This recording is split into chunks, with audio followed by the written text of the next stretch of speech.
Elijah James Mullis was born in Houston, Texas on October 29, 2007, to his mother Karen Koberger and his father Travis Mullis.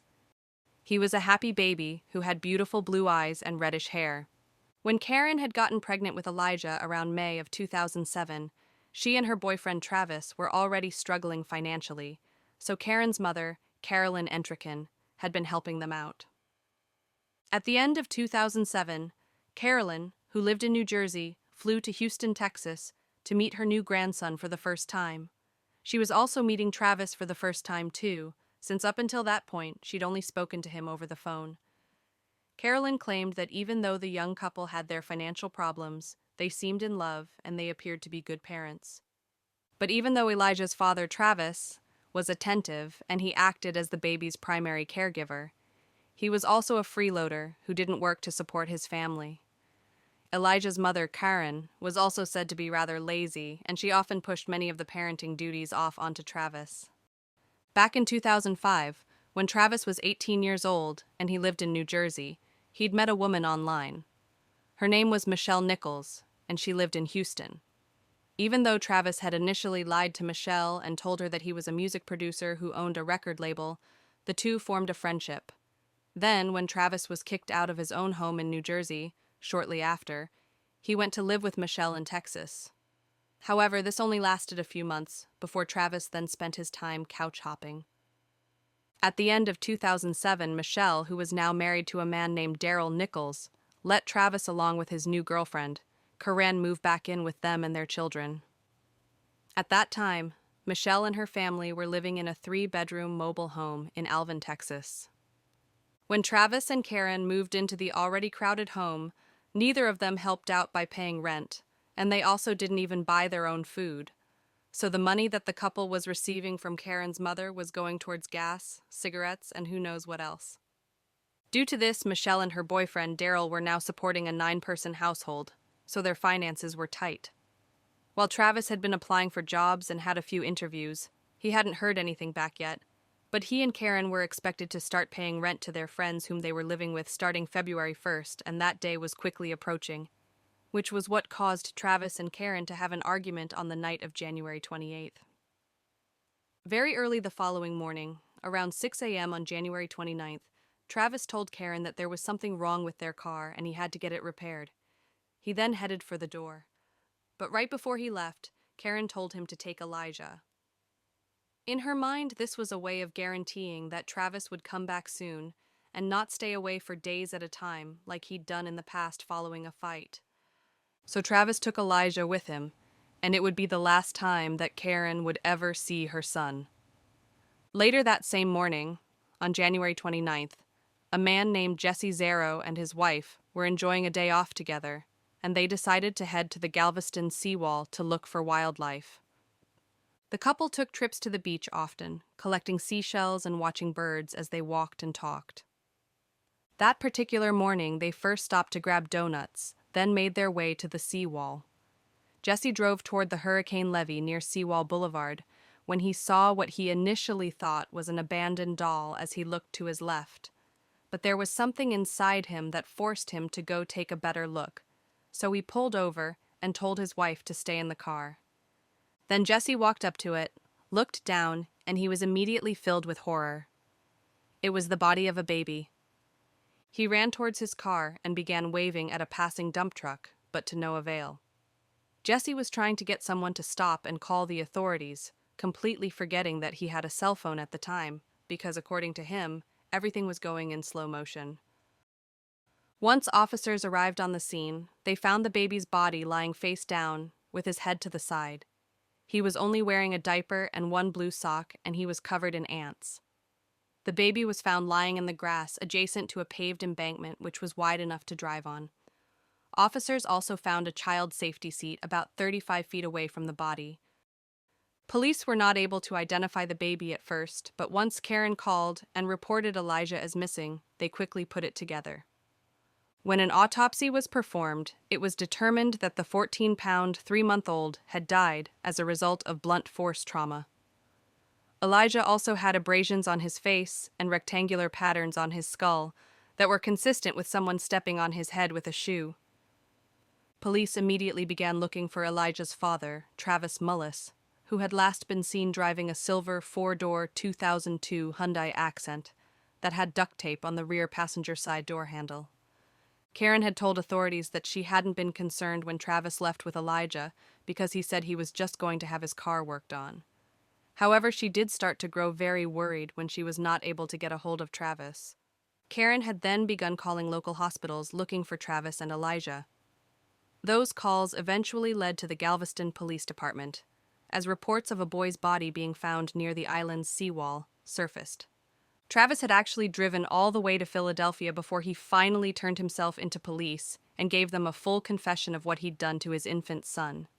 Travis was placed under arrest and extradited back to Texas, where he faced a charge of capital murder.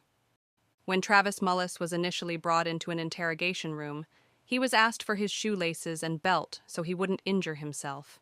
He looked down at his shoes, looked back at the detective, and said that it wouldn't be an issue. But the officer explained to Travis that it was protocol. Travis then looked down at his shoes again, back to the officer, and said, "These are the shoes I was wearing when I stomped my son's head in.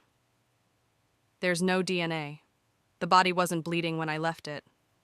Horrifyingly, the father was completely calm and emotionless when making this statement.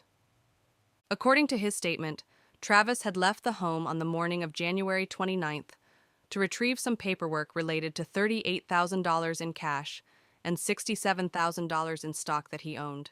He had taken Aalijah with him at Karen's request, then driven to Galveston, where he stopped around 6:30 a.m. on a berm near East Beach. Aalijah had begun crying, and he wouldn't stop. According to Travis, he feared that Karen had already reported her car stolen to police and accused him of kidnapping. So, in a panic, he decided to sexually assault his son, then put him on the pavement where he used his foot to crush the baby's skull. Travis then took Aalijah's body and his car seat and threw them onto the other side of the seawall before he fled. Travis claimed that he'd thought about driving Karen's car into the Gulf at East Beach, but eventually decided against killing himself. Instead, he decided to pawn his car stereo, then drive east towards Florida before continuing on to Baltimore, where he stopped to speak with his childhood mentor. Travis then arrived in Philadelphia on February 1st, where he turned himself in, confessed and told police that he was diagnosed as being bipolar and had other mental disorders. Travis admitted to authorities that he had known what he was doing was wrong when he killed his son, and said that he had every intent to kill Aalijah. Today is Friday, February 1st, 2008. The time is 9:45 p.m. This is where Travis Mullis's run ended. We are in interview room D inside the homicide division at police headquarters at 8th and Ray Streets in Philadelphia. You have given us a 6-page statement regarding the beaten death of Aalijah Mullis that happened on Tuesday, January 29th, 2008. At that point, I had hit my breaking point with stress, and I was scared, I was panicking, I hit my breaking point and I broke. At that point, I felt that the only way to make him stop crying was to kill him. Mullis told investigators he first strangled his son, then stomped on his skull. Prosecutors later told a jury he also molested his baby boy. I was scared to go to prison, and I was scared of the consequences for what I had done. And I was also afraid of what would happen, if I went back to the trailer and told Karen what I had done. I had decided that I was tired of avoiding it.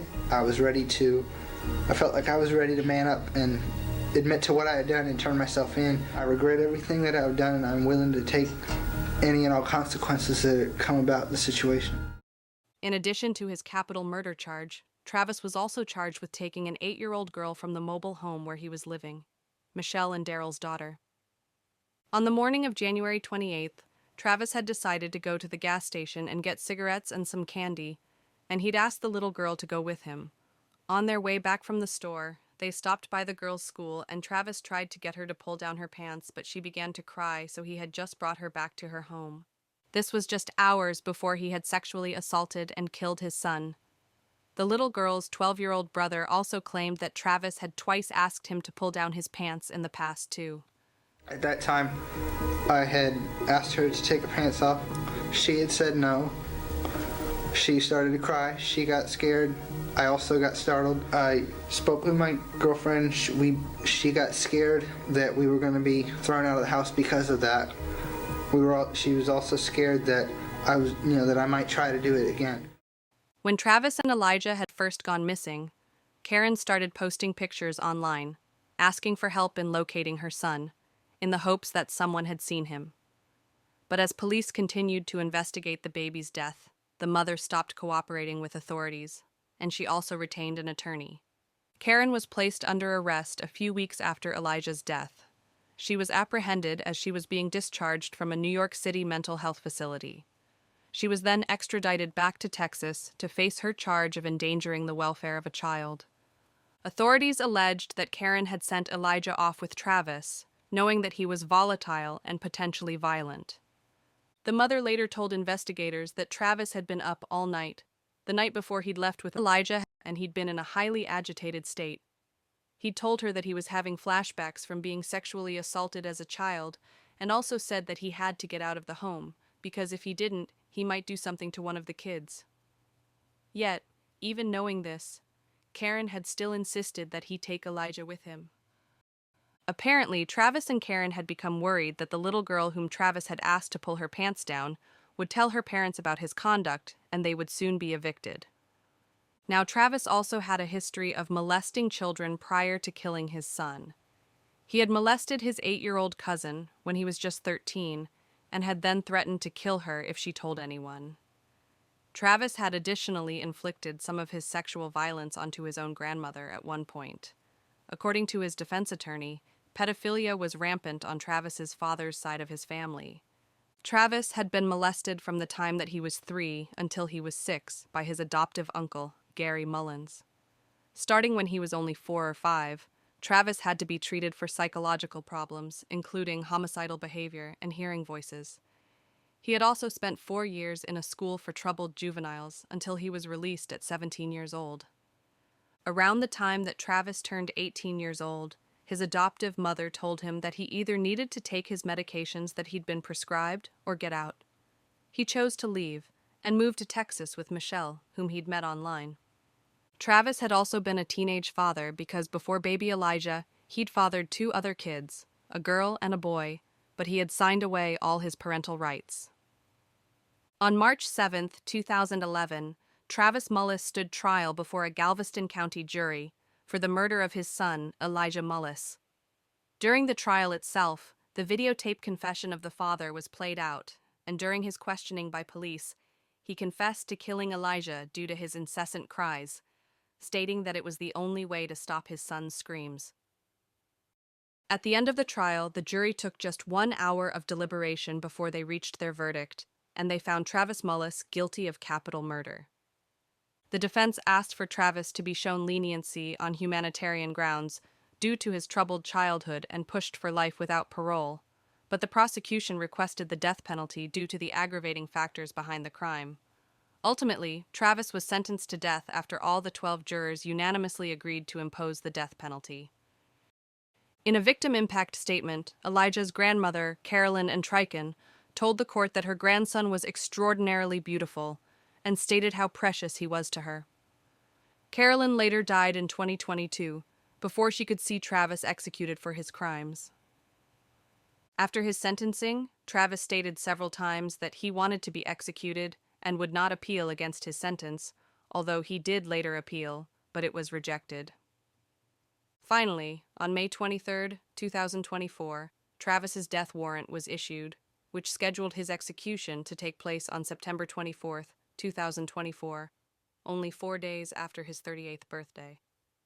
When that time then came, Travis used his last words to thank prison officials and staff for the changes made across the system, which allowed rehabilitation to be possible for even the condemned, and he apologized to his son's mother and her family, stating he regretted causing the death of Aalijah, but also said that he had no regrets in welcoming death. Travis Mullis was then executed via a single dose of pentobarbital, and he was pronounced dead at 7:01 p.m. on September 24, 2024. He was the 4th inmate put to death in Texas in 2024. Sean Nolan, Travis's defense attorney, wrote in a statement that his client had always accepted responsibility for the awful crime he'd committed, and that Texas will kill a redeemed man tonight. The lawyer claimed that Travis never had a chance at life being abandoned by his parents and then severely abused by his adoptive father starting 3 years old. Aalijah's mother, Karen Koberger, is said to now be living in Stamford, Connecticut, where she works in the retail field and is enrolled in college. It also seems like the charges that were originally brought against her in relation to Aalijah's death were later dropped. Not long after Aalijah's death, a memorial grew for him near the seawall where he was found. People left candles, flowers, and teddy bears for the baby boy. Aalijah was buried near his grandmother's home in Greenwich, Connecticut, with a headstone that read Aalijah James Koberger.